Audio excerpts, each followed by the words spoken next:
तो नमस्कार दोस्तों, मुझे जानते हैं वैभव त्रिपाठी के नाम से और आप सभी देख रहे हैं आपका अपना YouTube चैनल आज़ाद क्लासेस। तो आज के इस वीडियो लेक्चर में मैं लेके आया हूँ माइक्रो इकोनॉमिक्स का one of the most important chapter that is COST, cost. So let's define cost. Cost is और cost may be defined as the total expenditure which is incurred on the production of any commodity और product. Cost का मतलब होता है जो तुम्हारी total expenditure, जो तुम्हारा टोटल लागत लगा है किसी भी कमोडिटी को प्रोड्यूस करने में, उसी को हम बेसिकली कॉस्ट बोलते हैं। यार कोई भी कमोडिटी का तुम एग्जांपल ले सकते हो in which a business firms are dealing, या तुम जिसमें डील कर रहे हो। सपोज करो कि if you are dealing in a furniture products, अगर आप फर्नीचर प्रोडक्ट में डील कर रहे हैं, आपने 3 चेयर्स बनाई है, ठीक है। तो उन 3 चेयर्स को बनाने में जो तुम्हारा टोटल कॉस्ट लगेगा, ठीक है, जैसे आप लेबर बनाएंगे उस फर्नीचर को तो आपने लेबर को वेजेस देना पड़ेगा, ठीक है। अगर सपोज करो कि तुमने किसी से लैंड ऑक्युपाई किया हुआ है फर्नीचर बनाने के लिए, तो आप बेसिकली उस लैंड ओनर को रेंट पे करोगे, ठीक है। एंड सपोज करो कि तुमने फर्नीचर बनाने के लिए SBI नाम के बैंक से लोन लिया हुआ था, तो उस लोन पे तुम इंटरेस्ट पे करोगे। कहने का मतलब है कि चाहे वेजेस हो, चाहे तुम्हारा रेंट हो, चाहे तुम्हारा इंटरेस्ट हो, जो भी कॉस्ट होते हैं, जो भी ये छोटे छोटे एक्सपेंडिचर होते हैं, इन सबको अगर हम मिला दें तो किसी भी प्रोडक्ट की उसे ही हम कॉस्ट बोलते हैं। Another topic is cost is the sum of explicit and implicit cost as well as fixed and variable cost. तो ये 2 टॉपिक्स तुम्हारे को समझना ज़रूरी है आगे के कंसेप्ट्स के लिए, that what is explicit cost and what is implicit cost.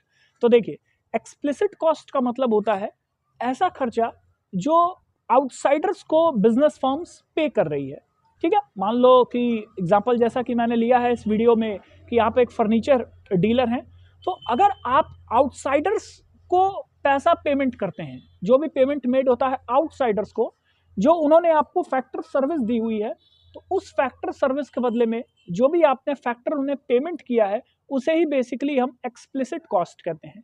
ये आउटसाइडर्स को पेमेंट किया जाता है। एग्जाम्पल दीजिए सर, ठीक है।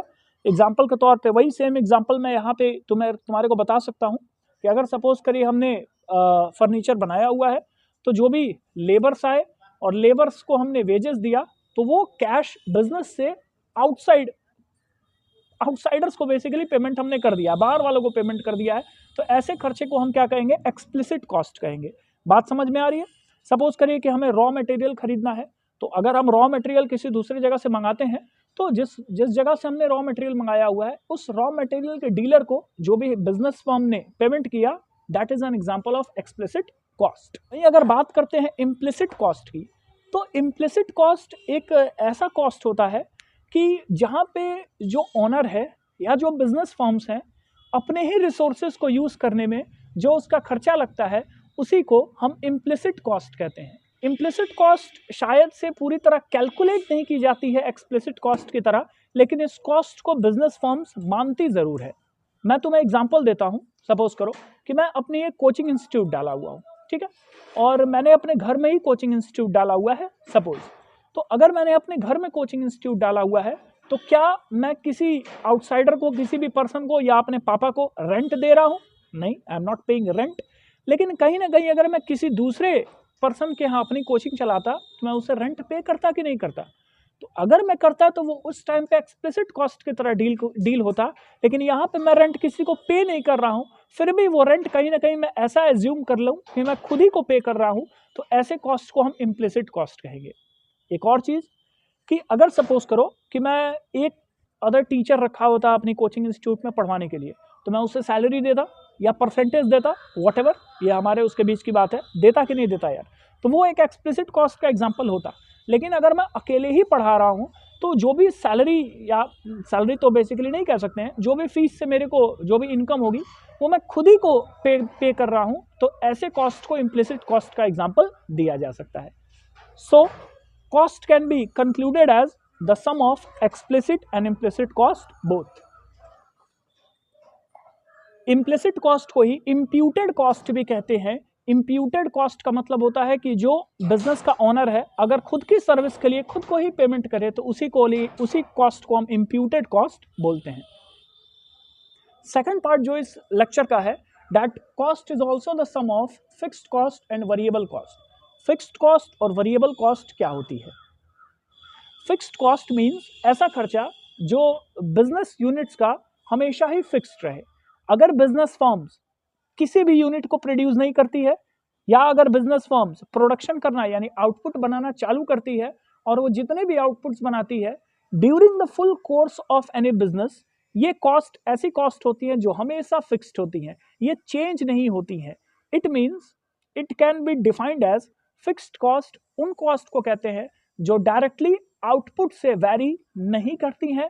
अगर आप कुछ भी बिजनेस में यूनिट्स नहीं बनाते हैं तो भी ये फिक्स्ड कॉस्ट उतनी ही रहेगी, अगर आप आउटपुट बढ़ाते जाते हैं तो भी फिक्स्ड कॉस्ट उतनी ही रहेगी।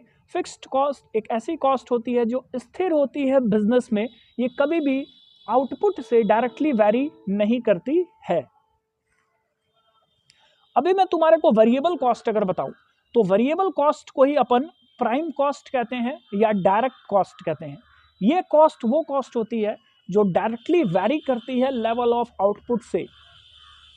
वैरी का मतलब होता है चेंज, यानी अगर आउटपुट चेंज होगा तो वेरिएबल कॉस्ट भी चेंज होंगी।